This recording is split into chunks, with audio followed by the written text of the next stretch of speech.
अरे भाई, ये ठंड तो मानो कोई राक्षस हो, जो हमारी जान लेने पर तुला हुआ है। भाई, मुझे तो लगता है कि किसी तांत्रिक ने हमारे गांव में कोई जादू टोना कर दिया है।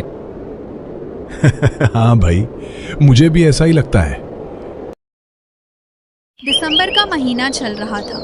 वो रात शिवपुर गांव के इतिहास की सबसे ठंडी रात थी। बर्फीली हवाएं ऐसी चल रही थीं मानो खाल चीर देंगी। लोगों के खेत बर्फ से पूरी तरह ढक चुके थे। अरे भाई, लगता है ये ठंड जान लेकर ही मानेगी। हाँ गल्लू भाई, इस ठंड और कोहरे ने ना केवल हमारे ऊपर असर किया है, बल्कि पशु पक्षियों पर भी उतना ही असर किया। 1 महीने से मैं काम पर नहीं जा पा रहा हूँ। भाई, मुझे तो लगता है कि किसी तांत्रिक ने हमारे गांव में कोई जादू टोना कर दिया है। हाँ भाई, मुझे भी ऐसा ही लगता है। मैंने अपने पूरे जीवन में ऐसी कड़ाकेदार ठंड कभी नहीं देखी। चारों ओर सन्नाटा था, सिवाय मोहन की जर्जर झोपड़ी के, जहां गरीबी और भूख का तांडव मच रहा था। छत की दरारों से बर्फीला पानी टपक टपक कर फर्श को कीचड़ बना रहा था। इस झोपड़ी में मोहन, उसकी पत्नी सीमा, 8 साल का बेटा गोलू और उसके बूढ़े पिताजी रहते थे। झोपड़ी के कोने में कांपते हुए बूढ़े शंकर लाल ने धीमी आवाज में कहा, बहू, ओ बहू, थोड़ा सा गर्म पानी ही दे दे। कल दोपहर से पेट में अन्न का एक दाना भी नहीं गया। ये जानलेवा ठंड तो मेरी बूढ़ी हड्डियों को गला रही है। सीमा, जो खुद ठंड से नीली पड़ चुकी थी, एक फटे पुराने कंबल में अपने 8 साल के बेटे गोलू को छाती से चिपकाए बैठी थी, चिल्लाई, कहाँ से लाऊं गर्म पानी बाबूजी? जलाने के लिए एक सूखी लकड़ी तक नहीं बची है। आपके इस नालायक बेटे ने हमारी जिंदगी शमशान बना दी है। न जाने कौन से पाप किए थे मैंने जो इस निकम्मे के पल्ले पड़ी। मोहन चुपचाप दीवार से टिका सब सुन रहा था। उसकी आंखों में बेबसी के आंसू बहने लगते हैं। देखो इसे, मूर्ति बना खड़ा है। बाहर देखो, प्रलय आया है और घर में चूल्हा ठंडा पड़ा है। घर में खाने के लिए अन्न का एक दाना तक नहीं है। गोलू भूख से बेहाल है, पर इसके कान पर जू तक नहीं रेंगती। सीमा, क्या करूं? फसल बर्फ में दब गई, मजदूरी मिल नहीं पा रही। मैं कोशिश तो कर रहा हूं ना। कोशिश? तुम्हारी कोशिशों से पेट नहीं भरता मोहन। अगर तुम मुझे कमाकर 2 वक्त की रोटी भी नहीं खिला सकते, तो फिर मुझसे शादी ही क्यों किया? हे भगवान, मैं तो बर्बाद हो गई। सीमा फूट फूट कर रोने लगी। उसकी रुलाई ठंडी हवाओं के शोर में मिल गई। उसको रोता देखकर मोहन का दिल पसीज जाता है। अरे तू रो मत सीमा, मैं अभी हरिया की दुकान पर जाकर उधार ही सही पर कुछ राशन लेकर आता हूँ। अरे पर अभी तक तुमने उसका पुराना उधार ही नहीं चुकाया। मुझे नहीं लगता कि वो तुम्हें दोबारा उधार देगा। मैं उसके पैरों पर गिर जाऊंगा, उससे दया की भीख मांगूंगा, लेकिन किसी भी तरह आप सबके लिए खाने की व्यवस्था करूंगा। अपने पिताजी को ठंड में तड़पता देख और पत्नी को विलाप करता देख मोहन ने एक कड़ा फैसला लेता है।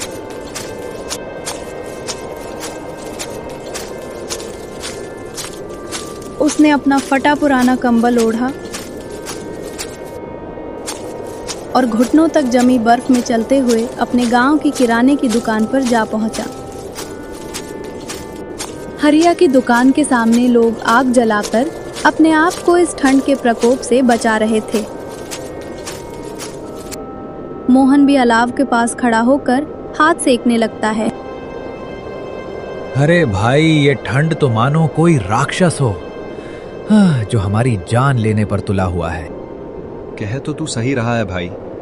कल से मेरी गाय बीमार पड़ी है, ना तो चारा खाती है और ना ही ठीक से पानी पी रही है।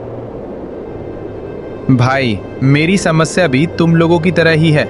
कल से पेट में अन्न का एक दाना भी नहीं गया। इस भयंकर ठंड में समझ नहीं आ रहा है क्या करूं। हरिया भाई, मुझे थोड़ा सा राशन दे दो। घर में खाने के लिए एक दाना भी नहीं बचा है। पहले पैसे लाओ। तुमने अभी तक मेरे पिछले उधार के पैसे ही नहीं दिए। मैंने कोई धर्मशाला नहीं खोल रखा है जब मुंह उठा के चले आते हो। हरिया भाई, मैं कुछ दिन में मजदूरी करके तुम्हारे सारे पैसे चुका दूंगा। अभी मेरे घर की हालत बहुत खराब चल रही है। हमने कल से कुछ भी नहीं खाया है। इस जानलेवा ठंड और कोहरे ने मेरी सारी फसल खराब कर दी है। ऊपर से मुझे कोई काम भी नहीं मिल रहा। मैं ये सब कुछ नहीं जानता। अब मैंने उधार देना बंद कर दिया है। अगर तुझे राशन चाहिए तो पहले पैसे लेकर आ। मोहन वहां से निराश होकर लौट आता है।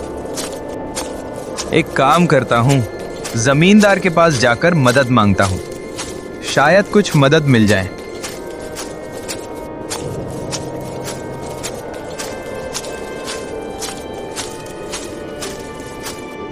जब वो जमींदार के आलीशान हवेली पर पहुंचा, जहां अलाव की गर्मी और पकवानों की खुशबू फैली थी, तो जमींदार ने उसे देखते ही मुंह सिकोड़ लिया। अरे मोहन, इस जानलेवा ठंड में यहाँ क्या कर रहे हो? मेरी हवेली की फर्श गंदी हो रही है। जमींदार जी, बड़ी मुसीबत में हूं। घर में पिताजी बीमार है, बच्चा भूखा है और ऊपर से पत्नी ने दम बिगाड़ कर रखा है। अगर आप मुझे कुछ पैसे कर्ज में दे दो तो हम इस जाड़े में मरने से बच जाएंगे। कर्ज? तुम आज तक मेरा पिछला कर्ज नहीं चुका पाए। मैं कोई धर्मशाला नहीं चला रहा। कोई काम धंधा क्यों नहीं करते? हर बार मदद के लिए चले आते हो। जाओ यहां से। मुझे अपने परिवार की फिक्र है, तुम्हारी नहीं। मोहन की आंखों के सामने अंधेरा छा जाता है। इसका मतलब आप मेरी मदद नहीं करोगे? बिल्कुल नहीं, और आइंदा मेरे घर के चक्कर मत काटना।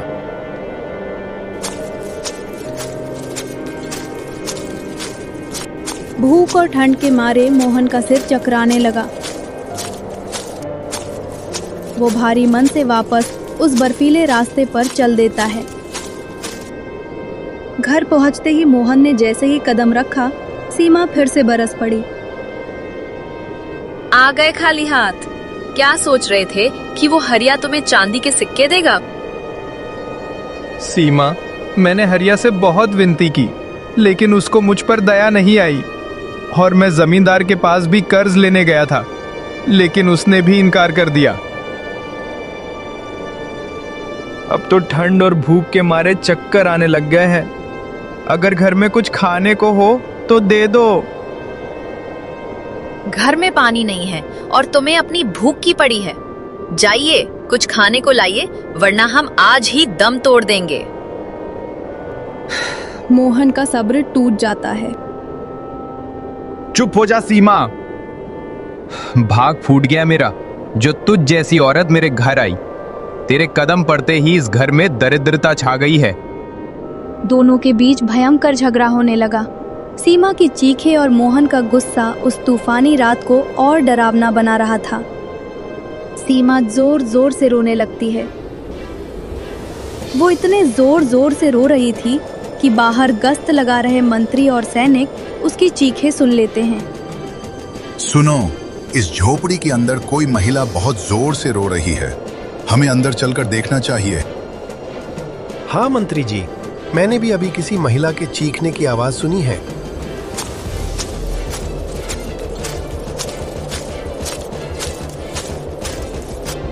सैनिकों ने धक्का देकर दरवाजा खोला।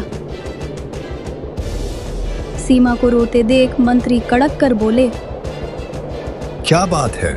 इस स्त्री को किसने रुलाया? क्या तुमने इसे पीटा है? मोहन डर जाता है और कुछ नहीं बोलता। मेरे प्रश्न का उत्तर दो। क्या इस महिला को तुमने रुलाया है? तुम्हें इससे क्या लेना देना?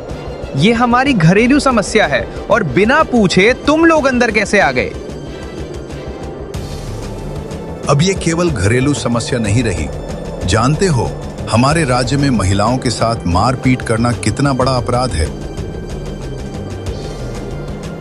मोहन ये सुनकर चौंक जाता है। वो डर के मारे थर-थर कांपने लगता है। सीमा भी घबरा जाती है। सैनिकों, इसको अभी के अभी बंदी बनाकर महाराज के सामने पेश कीजिए। जो हुक्म मंत्री जी। अरे नहीं, मेरा पति निर्दोष है, उसे छोड़ दो। मेरा बेटा बेकसूर है, उसे मत ले जाओ। सैनिक और मंत्री उनकी एक नहीं सुनते हैं। मोहन ने डर और शर्म के मारे सर झुका लिया। सैनिकों ने उसे गिरफ्तार कर लिया और उस बर्फीली रात में घसीटते हुए राजमहल ले गए।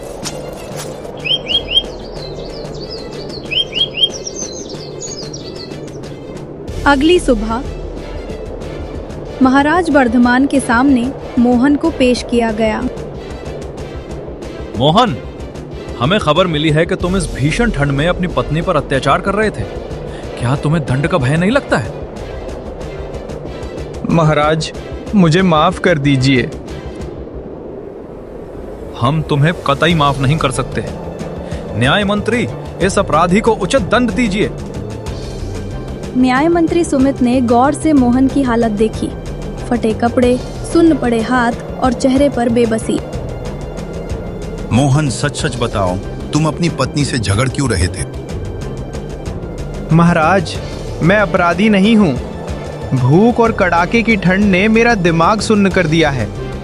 जब घर में बच्चा रोटी के लिए तड़पता है और पिता दवा के लिए, तो प्यार की जगह कलेश ले लेता है।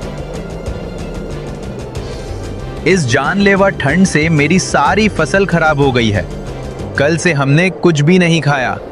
बस इसी वजह से मेरी पत्नी मुझसे झगड़ा कर रही थी। न्याय मंत्री कुछ देर तक विचार करते हैं। मंत्री सुमित मुस्कुराए और महाराज से बोले, महाराज, इस व्यक्ति का अपराध इसकी गरीबी है। इसे छोड़ दिया जाए और शाही खजाने से मदद दी जाए। पहले तो महाराज न्याय मंत्री की बात सुनकर थोड़ा चौंक उठते हैं, लेकिन फिर उन्होंने न्याय मंत्री की बात मान ली। कोष मंत्री मोहन को 100 स्वर्ण मुद्राएं देकर विदा किया जाए। और मोहन, यदि तुम्हें किसी भी प्रकार की समस्या हो तो बेझिझक कह सकते हो। महाराज, इन स्वर्ण मुद्राओं के लिए आपका बहुत बहुत शुक्रिया। मोहन की खुशी का ठिकाना ना रहा। वो सिक्के लेकर घर लौट पड़ा। न्याय मंत्री, आपने ये क्या किया? जिसको दंड देना चाहिए था उसको धन क्यों दिलवाए? महाराज, वो बेकसूर है। जब इस भीषण ठंड में घर में खाने को 2 वक्त की रोटी न हो तो ऐसे में कलेश तो होगा ही। न्याय मंत्री, आप इतने विश्वास के साथ कैसे कह सकते हैं? महाराज, आप एक काम करिए, कुछ दिन बाद फिर से उसको राज दरबार में बुलाना, तब आपको इसका उत्तर अवश्य ही मिल जाएगा। हे ऊपर वाले, तेरा लाख लाख शुक्र है। अब जल्दी से हरिया की दुकान पर जाकर घर के लिए राशन ले लेता हूँ। सीमा ये देखकर बहुत खुश होगी। घर पर सीमा, गोलू और उसके पिताजी उसकी राह देख रहे थे। घर पहुंचकर मोहन ने सारी कहानी सीमा को बताई। अरे वाह जी, आपने तो कमाल कर दिया। लगता है कि भगवान ने हमारी सुन ली। हाँ सीमा, मुझे तो लग रहा था कि हम इस ठंड और भूख से मर ही जाएंगे। प्लीज मुझे माफ कर दीजिए। मेरी वजह से सैनिक आपको बेइज्जत करके ले गए। कोई बात नहीं सीमा, कम से कम इसी बहाने हमें मदद तो मिल गई। कुछ दिन ऐसे ही बीत जाते हैं। 1 महीने बाद महाराज मोहन को फिर से दरबार में बुलाते हैं। 1 महीने बाद महाराज मोहन को फिर से दरबार में बुलाते हैं। कैसे हो मोहन, और अब तुम्हारे घर की हालात कैसे हैं? महाराज, आपने जो 100 सोने के सिक्के दिए थे उनसे अब घर में खाने की कोई कमी नहीं है, और इसी वजह से अब मेरी पत्नी भी मुझसे झगड़ा नहीं करती है। अति उत्तम न्याय मंत्री, आपने एक जरूरतमंद की समस्या को समझा और उचित मदद की। हम आपसे बहुत प्रसन्न हुए। मोहन बाजार से अनाज लेकर लौट रहा था कि उसने देखा एक आदमी एक अजीब गाय को बेच रहा था। जो इस गाय को 30 सोने के सिक्कों में खरीदेगा उसका घर धन से भर जाएगा। इस गाय को खरीदने वाला बहुत भाग्यशाली होगा। ये सुनकर मोहन के अंदर लालच आ जाता है। वो तुरंत उस गाय बेचने वाले के पास जाता है। क्या सच में भाई ये गाय मुझे करोड़पति बना सकती है? जी भाई, ये कोई मामूली गाय नहीं है बल्कि एक जादुई गाय है। भाई फिर तू क्यों नहीं बन जाता है करोड़पति? बेच क्यों रहा है इस गाय को? मेरी बात को हल्के में मत लो भाई। जब से ये जादुई गाय मुझे मिली है तब से मैं बहुत ही धनवान बन गया हूँ। महंगी गाड़ियां, महंगा घर, दौलत और शोहरत सब कुछ मिल गया मुझे। चल ठीक है भाई, तुझ पर भरोसा करके मैं इस गाय को खरीद रहा हूं। ये ले तेरे 30 सोने के सिक्के। मोहन ने लालच में आकर 30 सिक्के देकर गाय खरीद ली। घर पहुंचते ही सीमा फिर नाराज हो गई। तुम पागल हो गए हो? 30 सिक्कों में ये गाय लाए हो? इसे हम खिलाएंगे क्या? यहाँ खुद के खाने के लिए ही राशन नहीं है। मेरी फिक्र मत करो, मैं खुद घास ढूंढ के चर लूंगी। गाय को बोलता देख सबके होश उड़ गए। अरे मोहन, क्या तुमने भी सुना? अभी ये गाय बोल कैसे रही थी? हाँ सीमा, मैं भी ये देखकर बड़े आश्चर्य में पड़ गया हूँ। मुझे लगता वह दुकान वाला सही कह रहा था। ये एक जादुई गाय है। मेरा नाम रूपा है, मैं भी एक इंसान हूँ। जादूगर शून्यक ने मुझे ये गाय का रूप दिया है क्योंकि मैंने उससे विवाह करने से मना कर दिया था। उसकी सारी शक्तियाँ उसकी हिमछड़ी में हैं। अगर उसकी हिमछड़ी तोड़ दी जाए तो फिर उसका अंत हो जाएगा और मैं फिर से इंसान बन जाऊंगी। आपको इस बेचारे की मदद करनी होगी। आपने आज तक मेरी एक भी बात नहीं मानी, लेकिन आज मैं कुछ मांग रही हूँ। लेकिन सीमा, अगर उस जादूगर ने मुझे भी कोई गाय या भैंस बना दिया तो? अरे आप डरिए मत, भगवान आपके साथ है। अरे लेकिन वो जादूगर शून्यक मुझे मिलेगा कहाँ पर? जादूगर शून्यक हिमालय की चोटी पर बनी गुफाओं में रहता है। उसने वहां पर कई गांव वालों को भी बंदी बनाकर रखा है। मोहन सीमा की बात मान लेता है और उस गाय के लिए अपनी जान दांव में लगाकर जादूगर शून्यक को ढूंढने के लिए निकल पड़ता है। रास्ते में चारों तरफ बर्फ की मोटी चादर फैली हुई थी और भयंकर ठंडी हवा सीधा सीने पर वार कर रही थी। रास्ते में उसको एक ऋषि मुनि मिलते हैं जो इस कड़ाकेदार ठंड में आग जलाकर हाथ सेंक रहे थे।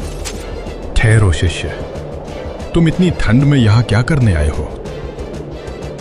मोहन उनको अपनी पूरी कहानी बयां कर देता है। उस जादूगर की गुफा तो यहाँ से उत्तर दिशा में 1 मील दूर है। आपका बहुत बहुत धन्यवाद बाबा जी। एक एक कदम बढ़ाना मोहन के लिए अब एक चुनौती बन चुकी थी। थोड़ी देर बाद मोहन जादूगर शून्यक की गुफा में पहुंच गया। वो देखता है कि जादूगर शून्यक में एक गांव वाले को बंदी बनाकर रखा है। डरो मत, मैं तुम्हें बचाने आया हूँ। क्या तुम्हें पता है कि जादूगर शून्यक की हिमछड़ी कहाँ पर है?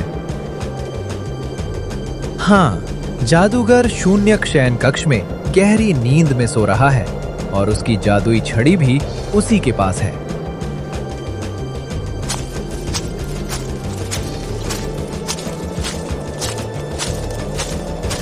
एक काम करना, तुम उसको अपनी बातों में उलझा कर रखना, तब मैं उस हिम छड़ी को तोड़ दूंगा जिससे उसका अंत हो जाएगा।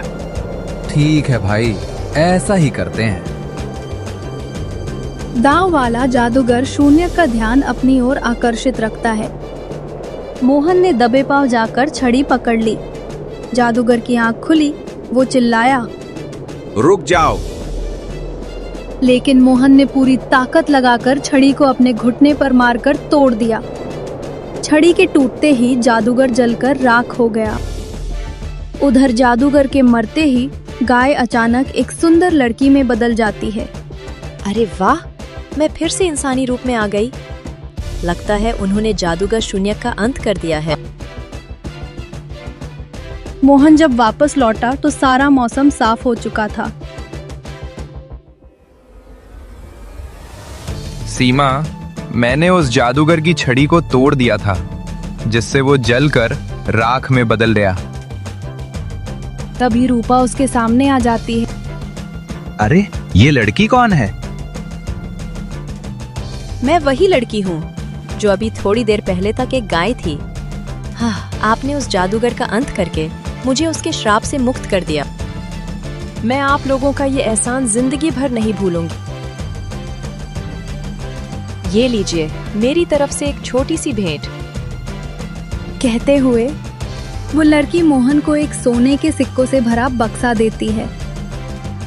अरे रहने दीजिए, इन सोने के सिक्कों का भला हम क्या करेंगे? मैं जानती हूँ कि इस भयानक ठंड ने आप लोगों को झकझोर कर रख दिया है। इन सिक्कों से आप लोग एक नया जीवन शुरू कीजिए। उन सोने के सिक्कों से मोहन एक नया और आलीशान घर बनवाता है और एक नया जीवन शुरू करता है।